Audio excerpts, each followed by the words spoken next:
typical career path into private equity or venture capital typically starts in investment banking or consulting. Oftentimes you'll see students out of undergraduate take analyst roles at either an investment bank or in some cases a management consulting firm. And after 2 to 4 years, there are often opportunities to transition into private equity or venture capital.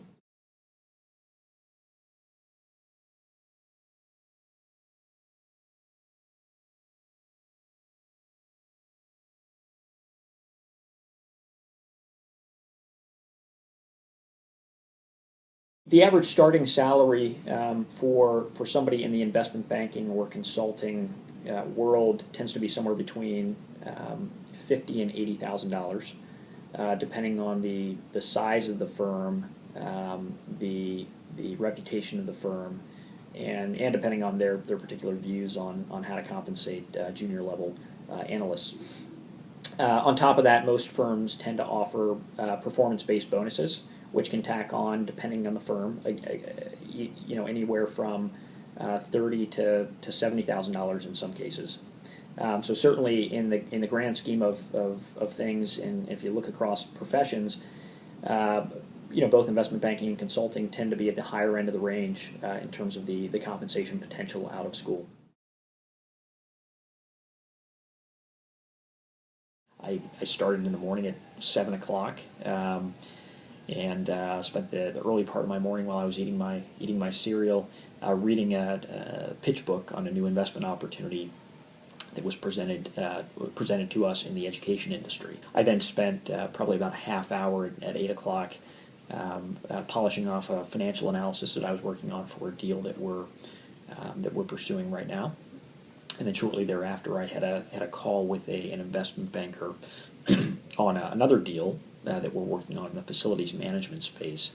I then had a fairly lengthy meeting with one of our portfolio companies, which is an online education business focused on professional education. Shortly thereafter, I had a meeting with a software executive who is a guy that has experience in the enterprise software industry, which is an industry where we're very much interested in putting capital to work or making investments in. So that consumed about an hour and a half of my time today. I also had a meeting this afternoon with an investment banker. Investment banks are the groups that represent companies that are looking to be sold. I then spent the latter part of my afternoon getting caught up on all the emails from the day that had gone unaddressed during the course of a busy day. But to put a bow on it, I think the takeaway should be that, as you could probably see just based on my example day of life, it's a very, very dynamic role in that you're not doing the same thing all day, every day. More often than not, somebody who is coming into a private equity group as an analyst or associate will spend anywhere from 2 to 4 years in a role as an analyst or associate.